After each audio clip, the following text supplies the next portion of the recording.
ka-Jomigas diha. Ano po karon? Welcome to my vlog. Ito po ang iyong lingkod.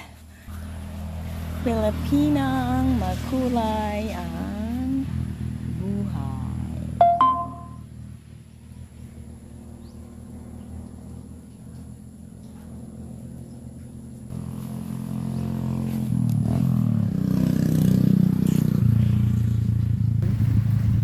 Mga ka-Jomigas diha. Oh, nag-ulan ang atong palibot. Ganahan jud ko basta mag-ulan. Magmalingaw jud ko kaayo magtan-aw sa palibot. Bisan og bahalag kusog. Kasi madali lang tumubo yung mga damo. At least gusto ko kasi yung malamig. Malimig yung kapaligiran. Tingnan mo oh. Ito yung storage room namin.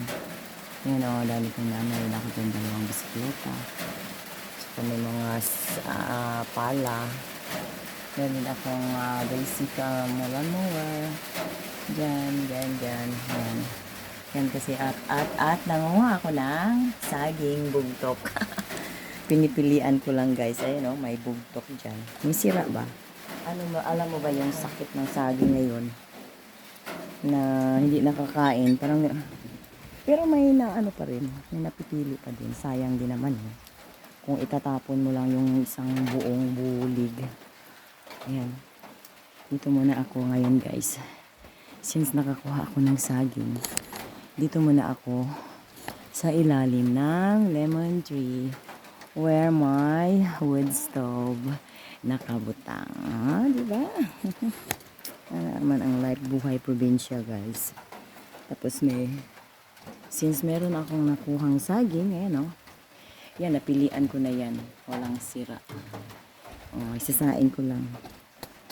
Tapos lagyan ko ng niyog. O, yeah. Ano ako. Kagod. Ayan guys, mag-umpisa na naman ako dito. Paapoy sa atong abuhan. Ano ba talaga ito? Para madali lang ganitihin yan. Ito yung technique kung para madali lang maano nga lang. Yan. Dali lang siya sunog. Tapos ko kaya isa tali mo dito sa para hindi mahiwa-hiwalay.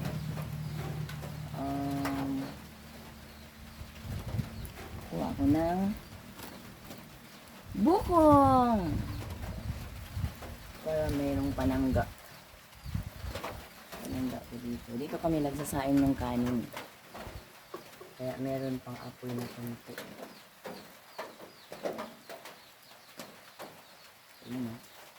Kita mo?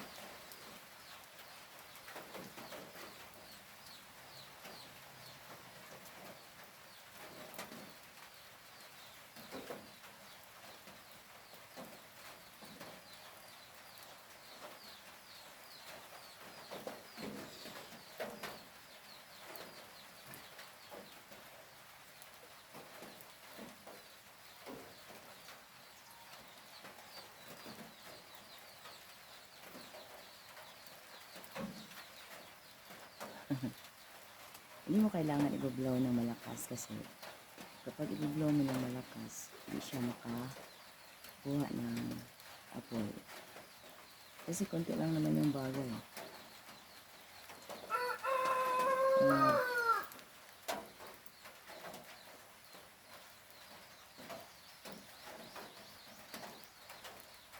Blow it slowly.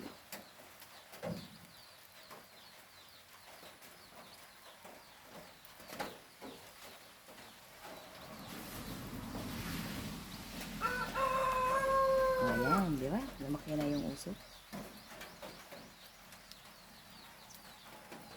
Slowly blow kung kundi lang yung baga. Para hindi ka mahirapan magpapa-apoy.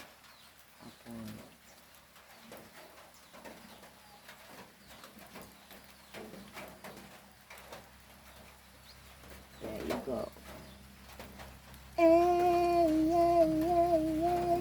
Yeah, yeah, yeah. Woo!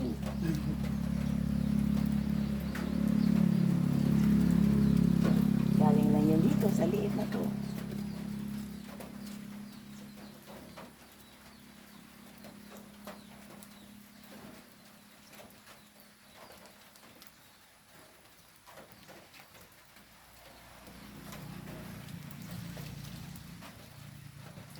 Ayun mga nakukuha kong mga kahoy kahapon guys.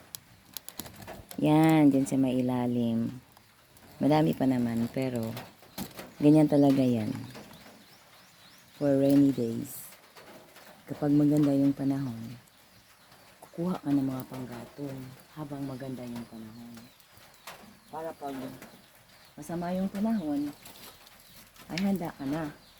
Meron ka na naiipon na, di ba? Ganyan yun. Yan.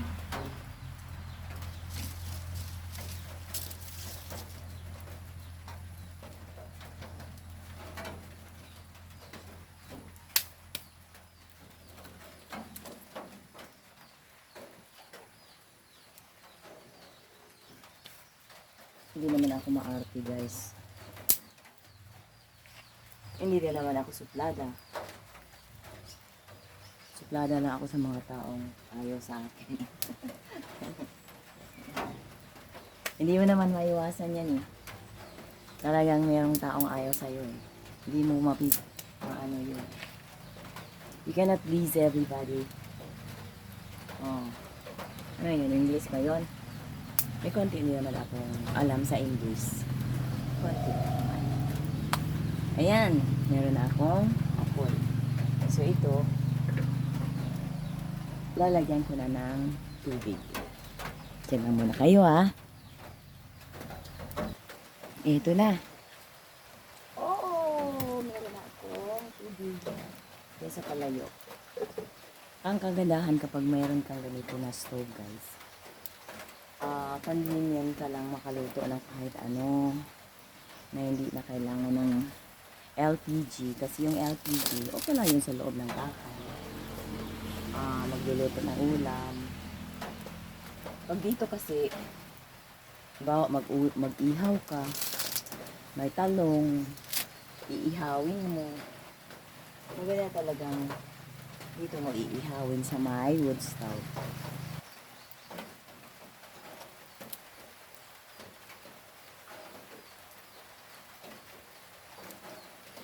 Ayan, ito, yung mga clip ko. Dito ko lang ito ilagay sa may mga dito. Bawa mag-iihaw kami. Meron din kaming clip yan. Meron din kaming doon sa loob. Ayan, pang dito lang yan sa labas. Tapos may kawali kaming pang dito lang.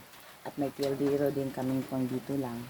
Sasaing kami ng kanin. Dito namin isasaing. Tapos kukunin lang dito. Ililipat namin ng hindi maitim na kaldero. Para naman hindi mahalo yung itim at malinis na puwita ng mga pot. Kailangan dinilinisin din natin yung mga paligid-ligid dito. Tingnan mo, may niyog ako. Ang dami kaya akong niyog. Ble, ble, ble, di ba? Kita mo yun? Pag nasa bukid ka, libre lahat. Libre lang. Pag namunga yung langka ko, may bayabas pa din ako dito sa gilid. May lemon tree din ako dito. Kaya, ang ganda talaga pag sa bukid ka nakatira. Hindi katulad ng sa syudad ka. Kung ano lang kaya mong gastos dyan, yun lang yun. Malunggay dito, tanlad. Talbos ng mga talbos ako ng kamote. Dalawang klase ng talbos to eh. May green at saka yung red tops. Tapos ito, malaki na yung guayabano ko. 1 taon pa lang yan. Hihintayin na lang natin kung maluluto yung saging natin at makapag-snacks na tayo. Kahit pwede pa yan hapunan ko eh. Ayaw ko na magkain ng kanin.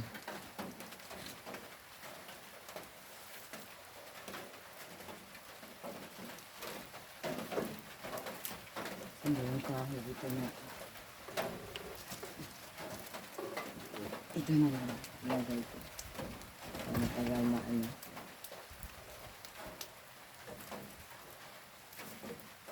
Yan.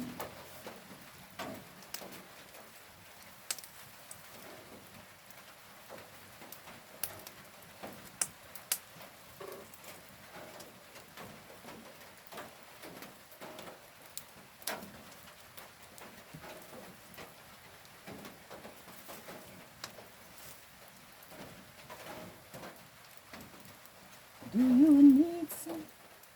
Yung mga ganito, pwede din tong igatong apa ng mais. Yung mga puwitan ng mga niyo, ganito. Igatong yan. Igatong yan lahat.